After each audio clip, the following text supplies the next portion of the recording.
This is a very important affirmation by Chesterton regarding Thomas Aquinas, because it dives into the depths of Christianism. It was a very special idea of Saint Thomas that man is to be studied in his whole manhood, that a man is not a man without his body, just as he is not a man without his soul. So the idea is, well, and then Chesterton will describe this kind of negligence.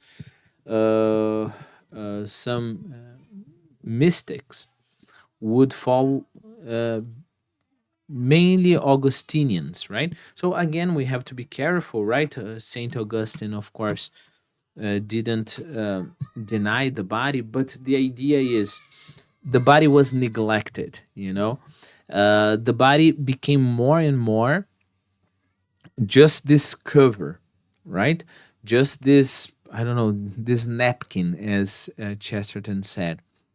And it should be completely ignored and should be completely abandoned, and it has no role in the theology or philosophy of Christians, right? Uh, Maybe here a digression could be made.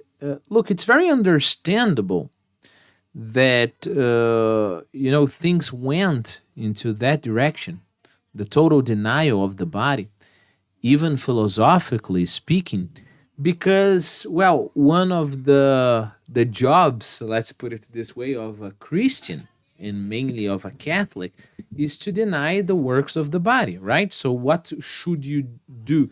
You should kill your flesh, you should kill your body instincts, and you should listen to the voice of the Spirit, right? So let's put it in practical terms. Well, I want to eat, but I need to fast. Fast, to spend some time without eating for religious purposes. My body will strongly tell me to eat. My spirit will tell me that I must fast. And you can guess what is the correct answer, right? So who should I follow? I should follow my soul, my spirit, and just ignore my body, right? I could give here hundreds of examples, right? Well, I see a beautiful lady on the street, my body wants something, but my soul says that I shouldn't have it, right? Well, so it's pretty understandable that the followers of Saint Augustine, let's use Chesterton's classification, would just, how can I say, underrate the body. It's very understandable. So don't get me wrong, right? And let's not get Saint Thomas Aquinas wrong. Of course, Thomas Aquinas didn't advocate for the recovering of the body's power, and then you are going to listen to your body, because when you are in peace with your body, then you find happiness. So truth religion is to follow your instinct. No, of course not, right? But the thing is, the body needs a master, but the body is something so important. And remember the last video when we talked about the seed, right? So the seed is, if we believe that Thomas Aquinas's theology was just an unfolding of the original idea, we have to find at least some hint in the original words of Jesus, the original gospel, or in the Bible, to give us a base, and we can find. Look, it's a fantastic fact, outstanding fact, that when Jesus resurrected, he kept his body. His body was glorified, but he kept his body. Right? It's also a fantastic fact. I believe I have commented in some of the previous videos that the saints that are now in heaven, according to according to the Catholic doctrine in general, they are incomplete, except Virgin Mary. I believe she's the only exception. Except Holy Mary, there is incomplete. They still haven't reached the complete happiness. Why? Because they don't have their body. Right? Well, so that will have some consequences in Thomas Aquinas' thought. One is the way we understand reality. We understand reality, of course, through the mind, but what comes to our mind comes through the senses, right? So we understand things not just with the body, but through the body. And what's more incredible, we are saved through the body, right? So the idea is, if you have a beautiful idea, a very spiritual idea, right? That very spiritual idea will need your body to make your idea reality. See? So you won't just your idea just won't just walk around abstractly, doing things. You need your idea to incarnate. So that's the importance. So take a look at the criticism, right, for what was believed, again, by some people, exaggerating on the existence of only the spirit. So again, it's not exaggerating on the power the spirit should have over the body.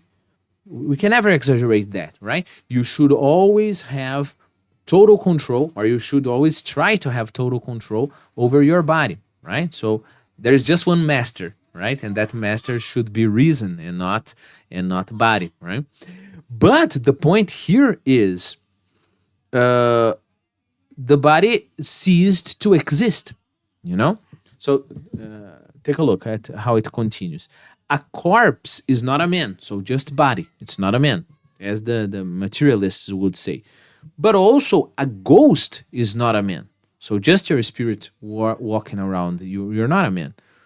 The earlier schools of Augustine and even Anselm had rather neglected this, treating the soul as the only necessary treasure, wrapped for a time in a negligible napkin, something you're just going to throw away. Even here, they were less orthodox in being more spiritual. They were so spiritual that they forgot that Jesus reincarnate, right? Jesus incarnate. They forgot that Jesus, when he went to the heavens, he went with his body, right? They forgot that the promise is that we're going to have our body glorified in the judgment day, right?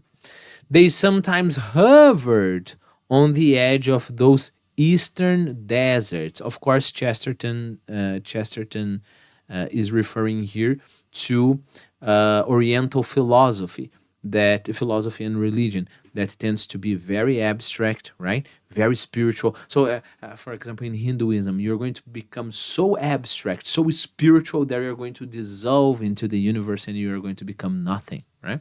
Or one with the universe. That is very hard to understand. So Chesterton is talking about the danger of going too close to those theories, right? They sometimes hovered on the edge of those eastern deserts that stretch away to the land of transmigration, where the essential soul may pass through 100 unessential bodies. Of course, we're talking about the theory of reincarnation. There's just, remember, if a person believes in reincarnation, of course the body is completely nothing. The body doesn't play any role in my existence, right? Because I can incarnate, depending on the theory, depending on the religion, I can incarnate in a dog, in a bird, in a spider, right? depending on the religion. I can incarnate in very several kinds of people, and that doesn't play any role in who I am, right? Thomas Aquinas is saying, look, you are your soul, but you're also your body, right?